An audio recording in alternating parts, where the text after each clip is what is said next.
Salve, legionarios. Esta vez hablamos del emperador Filipo, conocido como el Árabe. Es un emperador semidesconocido, pero es muy interesante porque no solo tiene un origen oriental, sino también porque fue además el emperador que celebró el milenario de la fundación de Roma, así que de grandes fiestas, pero como verán, un final absolutamente trágico.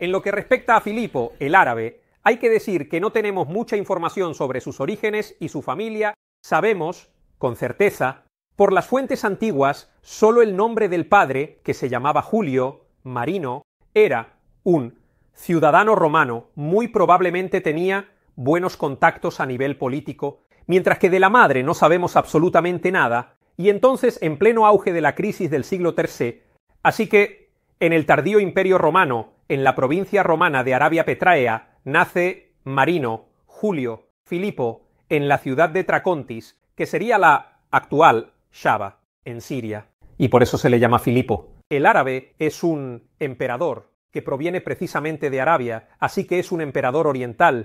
Aquí no tenemos mucha información sobre los primeros años de vida, porque la familia de todos modos no era una familia aristocrática, así que no hay cronistas que hayan indagado sobre sus orígenes. Era una familia bastante humilde, así que de su adolescencia se sabe sustancialmente nada. Pero en ese periodo el emperador era Gordiano III. ¿Y cómo se une la historia de Filipo a los destinos del imperio? Gordiano III se encontraba en ese periodo histórico en una campaña militar contra los sasánidas, que era una poderosa dinastía oriental de una política exterior muy agresiva contra los romanos, y eran un problema grave para todo el imperio. Gordiano III era joven, inexperto, no era un emperador de gran presencia, y entonces estaba acompañado por dos, no uno, sino dos prefectos, del pretorio. El primero era Cayo Julio Prisco y el segundo era Timesiteo, porque cambia la historia, porque Timesiteo, en circunstancias no muy claras, muere, inesperadamente de repente, y entonces Gordiano III se consulta con el prefecto del pretorio, que se queda, es decir, Prisco, y le pregunta qué hacer. Es decir, entre los dos comienza una consulta para entender cómo moverse, y parece que Prisco sugirió al emperador Gordiano III nombrar como nuevo prefecto del pretorio exactamente a Filipo. ¿Por qué motivo? No tenemos la certeza, pero las fuentes antiguas suponen en realidad que Prisco era el hermano de Filipo, y entonces, siendo dos hermanos al mando de la guardia pretoriana, podrían haber ejercido una influencia importante sobre un joven e inexperto emperador y gobernar de hecho el imperio, y entonces es Prisco quien lleva a Filipo a convertirse en el nuevo prefecto del pretorio, y así lo lleva a los niveles más altos del poder romano. En este punto Gordiano III está acompañado por Prisco y por Filipo. Continúa la campaña militar, pero las cosas aún se ponen bastante mal, sobre todo porque no llegan los suministros para los legionarios. Los legionarios están sufriendo de hambre, se encuentran en una gravísima dificultad, comienzan a enojarse, a hablar de amotinamiento, empiezan a haber señales de rebelión, y entonces Gordiano III está en una situación muy peligrosa, y en un cierto momento llega el momento para Filipo de hacer, digamos, una trampa a Gordiano III y tomar el poder. Entonces, las fuentes nos cuentan que en un cierto momento finalmente llegarían los suministros para los legionarios. Estos suministros debían costear, de hecho, debían utilizar el río Éufrates para llegar al campamento de Gordiano III, pero Filipo intercepta estratégicamente una parte de los suministros y le da la orden de dirigirse inmediatamente al interior del territorio, y entonces distrae una gran cantidad de suministros de tal manera que los legionarios se quedaran hambrientos y se rebelaran definitivamente contra Gordiano III. Este plan, si Filipo lo concibió así, funcionó a la perfección porque los legionarios, exasperados y enojados y sin más control, matan de manera brutal Gordiano III, lo desmembran, y nombran precisamente a Filipo como nuevo emperador.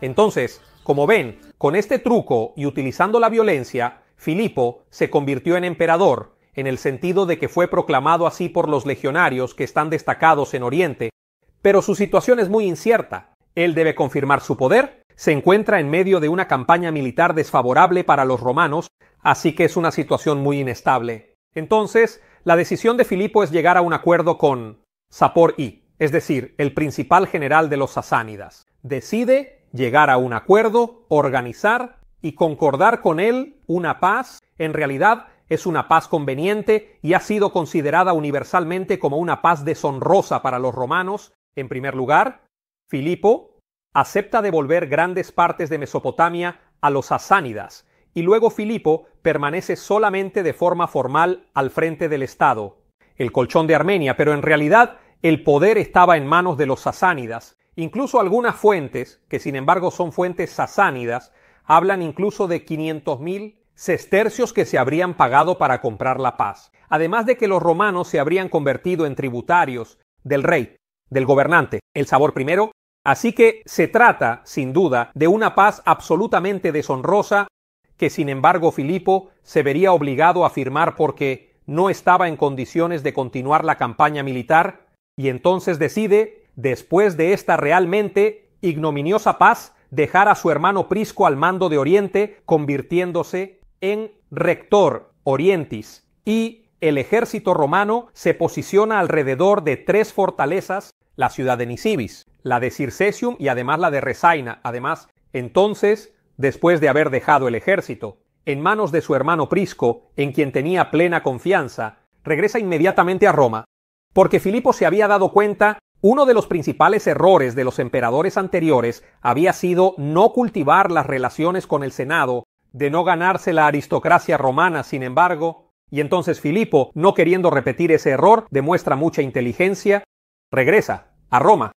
Regresa a Roma y su principal preocupación es establecer buenas relaciones con el Senado, así que demuestra colaboración, demuestra respeto por los aristócratas, dice oficialmente que quiere ser un emperador que quiere colaborar, escuchar la opinión del Senado, y así, además de esta gran voluntad de unión, de paz realmente con los senadores, intenta consolidar su poder nombrando a una serie de parientes en las posiciones más importantes del imperio. En primer lugar, hace divinizar a su padre, aunque nunca había sido emperador, pero fue un acto propagandístico con el que nobilificó a su familia. Luego, también lo confirma oficialmente, en acuerdo con el Senado, que su hermano mayor Prisco es el jefe del ejército romano en Oriente, así que confirma su posición militar también oficialmente. Otro cargo que le da es a su esposa.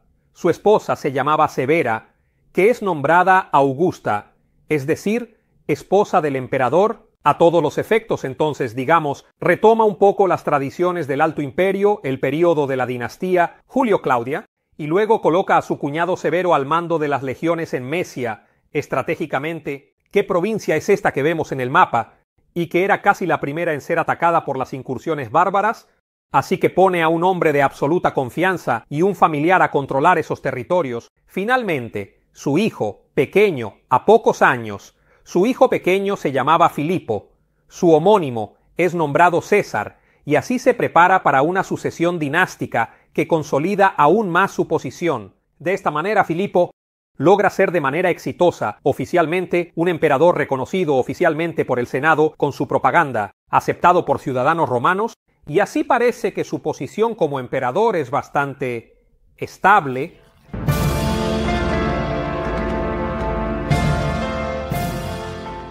Antes de continuar, debemos cumplir con un edicto de Octaviano Augusto, un edicto que fue emitido por el Princeps y que sigue siendo válido, entre otras cosas, es decir, nunca ha caído en desuso.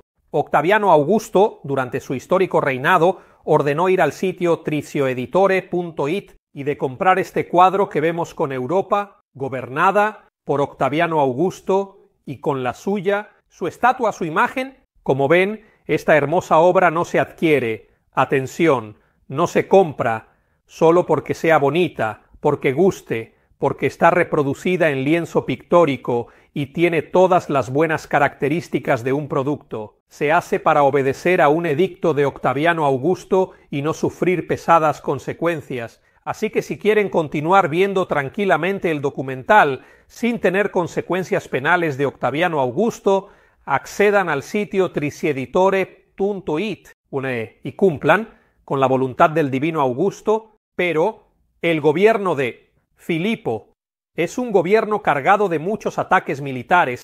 El primero, que ocurre justo después de que él se convierte en emperador, sucede aquí, el mapa nos lo hace entender, en la frontera con el río Danubio, medio y bajo Danubio, la tribu de los Carpos, muy belicosa y peligrosa, una tribu que siempre había causado problemas a los romanos, invade el imperio, supera las fronteras, devastando todo lo que encuentra y ataca la Mesía.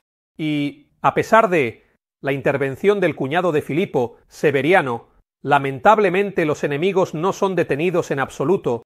Severiano no es capaz de proteger el territorio de los Carpos, y por lo tanto Filipo se ve obligado, con legiones, a intervenir personalmente y a luchar en primera persona contra los Carpos. Como general, Filipo era en realidad bastante competente, no era un genio, pero había crecido en los campos de batalla, así que tenía buenas habilidades. El adversario no estaba extraordinariamente preparado en el aspecto táctico, y así Filipo logra derrotar a los Carpos y salvar el territorio de la Mesia. Sin embargo, que después de este primer ataque que revela cuán frágiles eran las fronteras, también toma una decisión importante, es decir, decide establecer un comando militar autónomo, el comando militar del medio y bajo Danubio, y pone como responsable a un valiente y experimentado general que se llamaba Pacasiano, y verán que esto tendrá un significado después.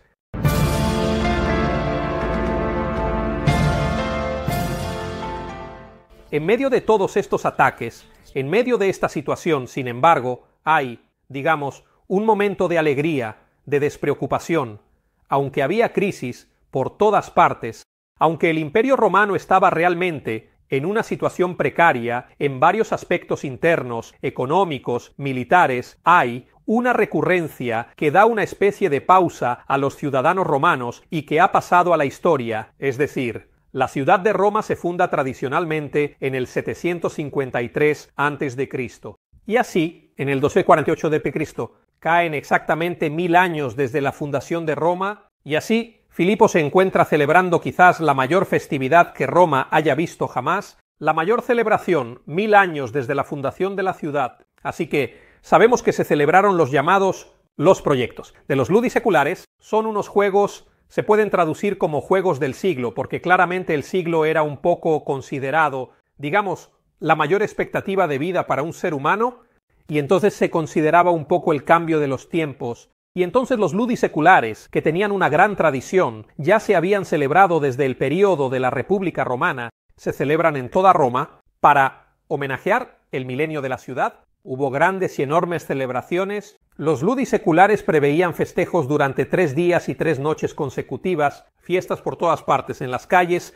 La ciudad estaba llena de diversiones, de bailes, de música, es decir, era realmente un momento de gran diversión, de gran honor para cada romano. Se celebraban en el circo y en los circos fiestas, eventos y representaciones continuas. Los teatros estaban llenos de comedias que se representaban en cualquier momento del día y de la noche. Así que un momento de gran alegría, un momento de gran despreocupación. Incluso se acuñaron monedas para la ocasión que celebran los ludiseculares y, por lo tanto, han dejado un testimonio eterno de estas inmensas festividades, así que podemos imaginar a los romanos disfrutando, celebrando, uniéndose a sus familias, paseando por la calle, y toda Roma celebra de todos modos con aún enorme orgullo lo que ha creado en 1000 años de poder y de dominio. Esto es importante, y entonces Filipo el Árabe ha llegado en un periodo histórico y ha tenido el honor de celebrar este milenio desde la fundación de la ciudad.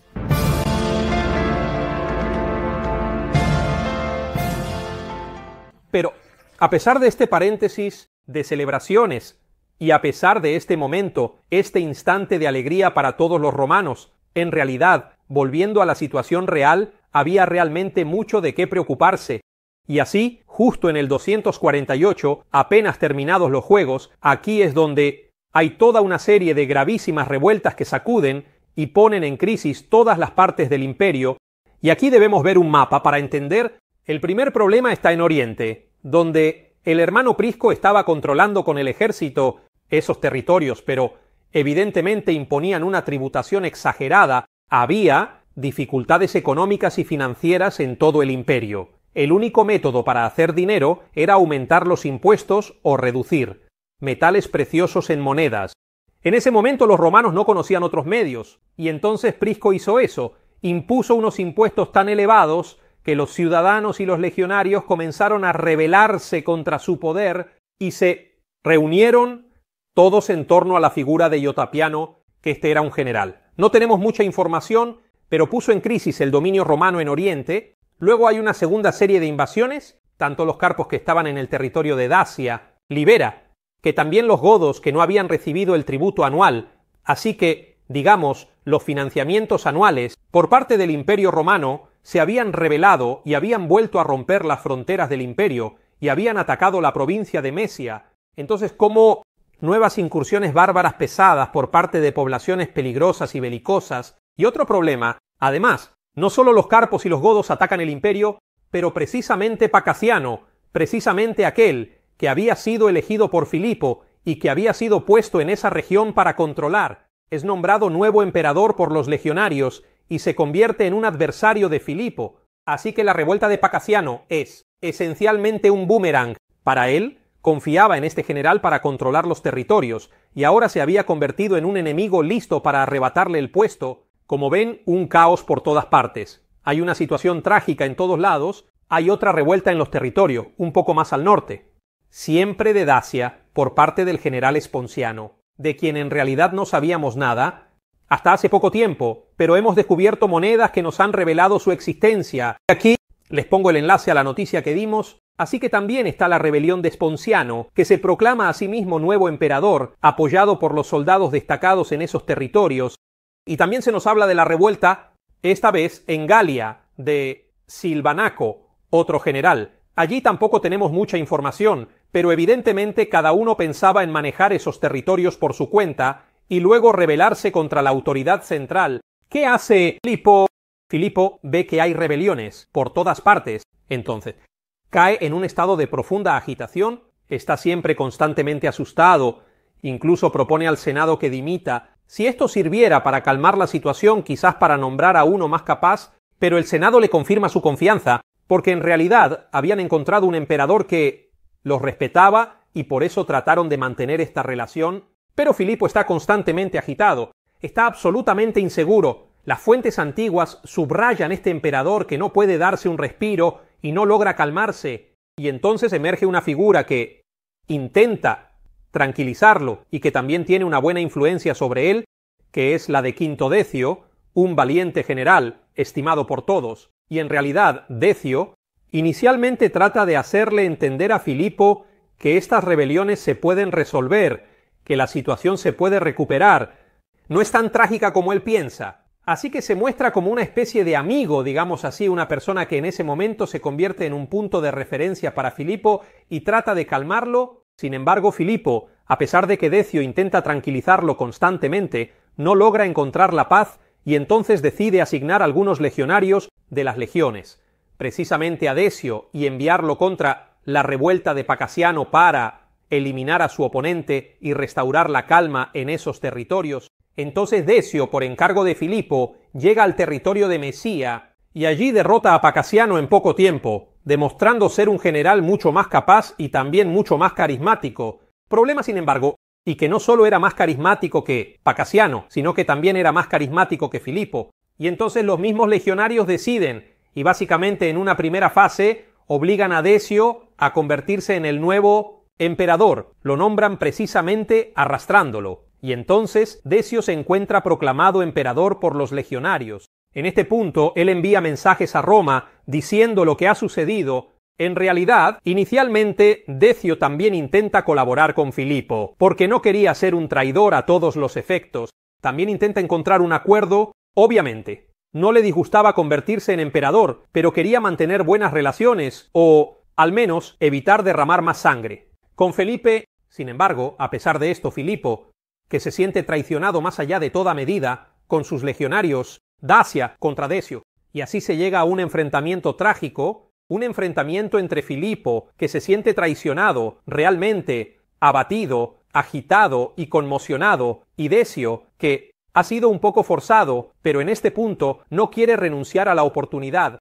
Se llega a la batalla de Verona, donde Decio es muy superior militarmente, sobre todo en el aspecto táctico, es superior a Filipo. Lo derrota rápidamente y Filipo muere. Según algunos, muere en el campo de batalla, según otros, es asesinado por sus propios legionarios que quieren pasarse al lado de Decio porque ven que es más carismático y más capaz. Y así, de esta manera, en medio de la traición, agitado y conmocionado, Filipo pierde la vida. Así termina la vida de Filipo, el árabe, y lamentablemente de manera ignominiosa, en Roma, el pequeño hijo de Filipo. Del mismo nombre, que en ese momento tiene 11 años, es brutalmente degollado por la guardia pretoriana, que obviamente quiere ganarse su favor. El nuevo general y nuevo emperador, no sabemos qué ha sido del hermano Prisco, pero realmente desaparece totalmente de la historia, y así termina, lamentablemente, trágicamente, en la traición y la violencia, la vida de Filipo, el árabe, que gobernó en un momento muy importante de la historia romana, tuvo el honor de celebrar el milenio desde la fundación de la ciudad, pero lamentablemente fue aplastado por los acontecimientos y no pudo cambiar el destino de la historia romana.